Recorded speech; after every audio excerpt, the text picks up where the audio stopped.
So these behaviors mask your emotional pain, which will always be lurking right underneath that surface, ready to pop up like a jack in the box the next time that.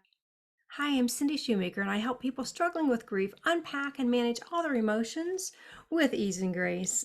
Grief is one of the most fundamental and most personal experiences that we're going to go through in life. No one escapes grief, or as I like to call them, the unwanted changes. So, death, divorce, job loss, family estrangement, moving, a loss of health, even loss of youth are all great examples of these unwanted changes that we don't like. And everybody's journey is so unique to them and extremely personal. And offering sympathy and empathy to one another is a universal bond that connects us. No two people have the same exact story. They are as different as fingerprints. Having healthy coping strategies is so vitally important to your grieving journey, no matter what it is, no matter what you're going through. However, there are several unhealthy coping strategies that seem to keep you stuck and will prolong your suffering. There are some behaviors that are deemed like quick fixes. They don't allow you to feel the pain of your grief, which is so necessary to it's necessary for that part of the healing journey. These behaviors tend to be short term, or I call band-aid fixes, and they don't offer any long-term healing. You just mask your emotional pain, which will always be lurking under the surface, ready to pop up like a jack in the box the next time you're triggered. So let's explore 4 of these common behaviors. The first one would be numbing your emotional pain with drugs or alcohol. Using drugs, alcohol, over-the-counter medications to help with drowsiness can lead to dependency and addiction. Silencing your painful emotions prolongs your suffering and keeps you stuck for weeks, months, and even years. The second one is avoidance of people and situations. Avoidance is normal on your grief journey. It can be challenging for you to want to do certain things at times because it can trigger reminders of your loss.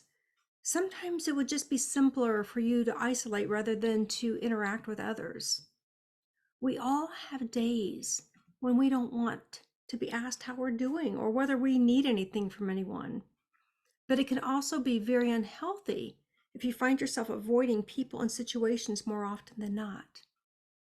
And doing too much of anything, that's the third one. Balance is the key here. Early in your grief journey, you feel like the wind has been knocked out of your sails. So finding balance is challenging and is very normal.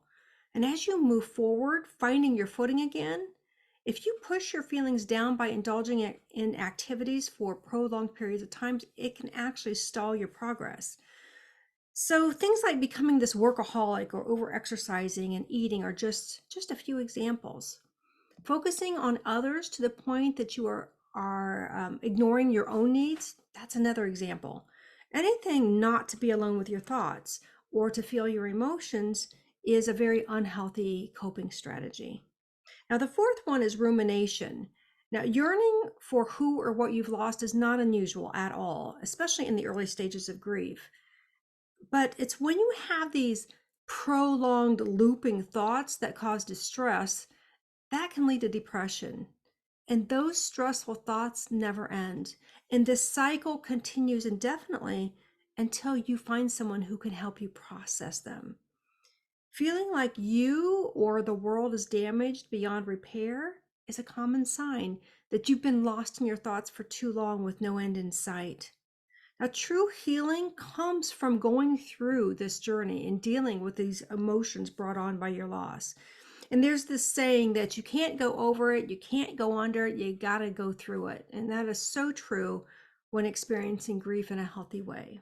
And actually, grieving in a healthy way is a form of self-care. Now, just remember, you are 100% responsible for yourself and how you're showing up in life. And no one is going to ride up on that horse and save you. You have to save yourself. So learn to master your emotions so they don't master you. And today is going to be a great day to start making these changes. So have patience with yourself and remember, you're never alone. if you don't want to be. If this information helped you, please share it with others who may need to hear it as well. And I will see you in the next video. Bye-bye.